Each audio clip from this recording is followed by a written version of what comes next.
നോക്കൂ, 35 സീറ്റിൽ ചുരുങ്ങിയിരിക്കുകയാണ് LDF. എന്താണ് ഈ ഘട്ടത്തിൽ പറയാനുള്ളത്? എവിടെയാണ് നിങ്ങൾക്ക് പിഴച്ചത്? നോക്കൂ, ജനാധിപത്യത്തിന്റെ മധുരമാണ് തെരഞ്ഞെടുപ്പുകൾ. അത് നമ്മുടെ ഒരു ഉത്സവമാണ്, ഒരു ആഘോഷമാണ്. ഈ ആഘോഷത്തിലും ഈ ഉത്സവത്തിലും ഒരു പക്ഷേ ജനാധിപത്യ ക്രമത്തിൽ ചിലർ വിജയിക്കും, ചിലർ പരാജയപ്പെടും. വിജയം ഒരു ആത്യന്തികമായ വിജയമോ പരാജയം ആത്യന്തികമായ ഒരു പരാജയമോ ആയിട്ട് ചരിത്രത്തിൽ എവിടെയും നമുക്ക് കാണാൻ സാധിക്കില്ല.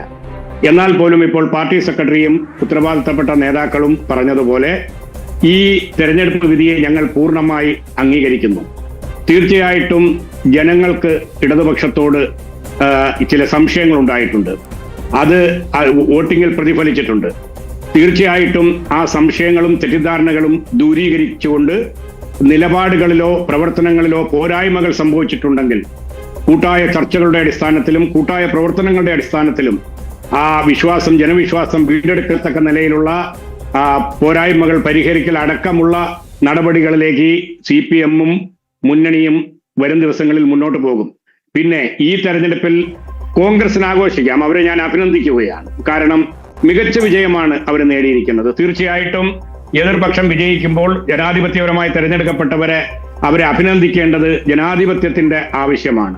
എന്നാൽ BJP-യെ സംബന്ധിച്ച് അവർക്കും ആഹ്ലാദിക്കാം. കാരണം പൂട്ടപ്പെട്ടു പോയ ഒരു അക്കൗണ്ട് തുറക്കുകയും പകരം 2 സീറ്റുകൾ അവർ അധികം നേടുകയും ചെയ്തിട്ടുണ്ട്.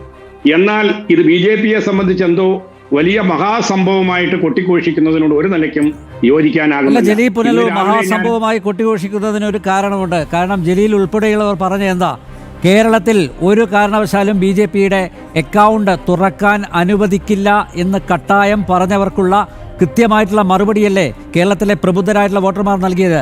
നോക്കൂ, ചാത്തന്നൂർ, അതുപോലെ നേമം, കഴക്കൂട്ടം, ഈ പ്രബുദ്ധ ജനത, നിങ്ങളൊരുപക്ഷെ പറയുന്നുണ്ടാവും ചാണകത്തിൽ ചവിട്ടിയവർ എന്നൊക്കെ പറയുന്നുണ്ടാവും. ആ രീതിയിൽ ആക്ഷേപിക്കും, കളിയാക്കും, പരിഹസിക്കും.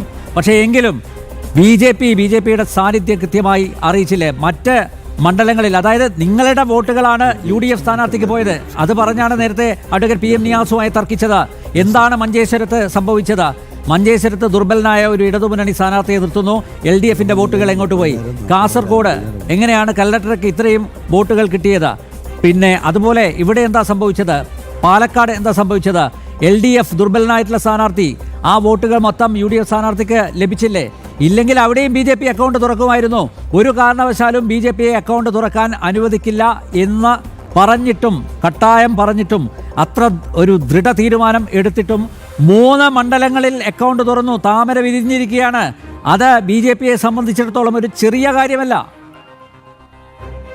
നോക്കൂ, അത് BJP-യെ സംബന്ധിച്ച് വലിയ മഹാകാര്യമായിരിക്കും. പക്ഷേ ഞങ്ങളെ സംബന്ധിച്ചിടത്തോളം BJP-ക്ക് അക്കൗണ്ട് തുറക്കാതിരിക്കുക, ഉള്ള അക്കൗണ്ട് പൂട്ടുക എന്നുള്ളത് ഞങ്ങളുടെ രാഷ്ട്രീയപരമായ നയമാണ്, ഞങ്ങളുടെ ദൗത്യമാണ്. അത് ഞങ്ങൾ പണ്ടും ചെയ്തിട്ടുണ്ട്, ഇനിയും തുടർന്നുകൊണ്ടേയിരിക്കും. എന്നാൽ ഞാൻ താങ്കളോട് പറയുന്നു, BJP-യുടെ അക്കൗണ്ട് പൂട്ടിക്കുമെന്ന് ഞങ്ങൾ പറഞ്ഞത് അവിടെ ഇരിക്കട്ടെ. ഇന്ന് രാവിലെ മുതൽ ഞാൻ ജനൻ TV കാണുക. ശ്രീ അനിൽ നമ്പ്യാർജി അടക്കമുള്ള, ഗൗതം അടക്കമുള്ള എല്ലാ അവതാരകരും രാവിലെ മുതൽ 8 മണി മുതൽ എത്ര ഉദ്ഘോഷിച്ച് പറഞ്ഞതാണ് 8 സീറ്റ് കിട്ടും, 10 സീറ്റ് കിട്ടും. ഒരിക്കൽ ഗൗതം പറയുന്ന കേട്ടു 14 സീറ്റ് വരെ അതെത്തും. അല്ല, നിങ്ങളുടെ നേതാക്കന്മാർ പിണറായി വിജയനും MV ഗോവിന്ദനും എന്താ പറഞ്ഞത്? ഇന്നലെ വരെ എന്താ പറഞ്ഞത്? എത്ര സീറ്റ് പോട്ടെ? ഞങ്ങൾ പറഞ്ഞത് 8 സീറ്റാണ്. ഞങ്ങൾ പറഞ്ഞത് 8 സീറ്റാണ്. നിങ്ങളുടെ നേതാക്കന്മാർ എന്താ പറഞ്ഞത്? ജലീൽ പുനലൂർ, അതെ,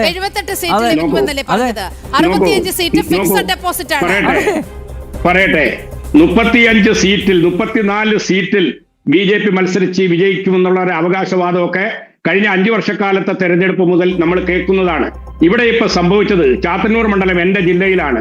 അവിടെ സംഭവിച്ചത് BJP-യുടെ വിജയമാണോ? ആ സ്ഥാനാർത്ഥി ഈഴവ സമുദായത്തിന്റെ SNDP-യുടെ ഏറ്റവും പ്രബലനായ സൗമ്യനായ ഒരു സ്ഥാനാർത്ഥി, ആ സ്ഥാനാർത്ഥി കഴിഞ്ഞ 5 വർഷക്കാലം ആ മണ്ഡലത്തിൽ വളരെ സജീവമായി പ്രവർത്തിച്ചു. 5 വർഷമല്ല, കഴിഞ്ഞ 10 വർഷമായിട്ട് 2 തവണയും 2ാം സ്ഥാനത്താണ് അദ്ദേഹം എത്തിയത്. 10 വർഷമായി അദ്ദേഹം പ്രവർത്തിക്കുകയാണ്. ഒരേ മണ്ഡലത്തിൽ ഫോക്കസ് ചെയ്ത് പ്രവർത്തിക്കുന്നു.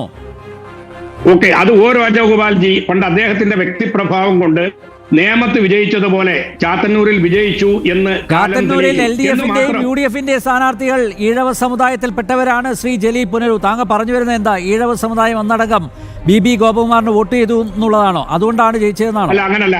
അവിടെ സ്ഥാനാർത്ഥി നിർണയത്തിലടക്കം ഇടതുപക്ഷത്തിന് ചില വീഴ്ചകൾ സംഭവിച്ചു. അത് പാർട്ടി മുന്നണിയും തിരുത്തും എന്നാണ് ഞാൻ പ്രതീക്ഷിക്കുന്നത്.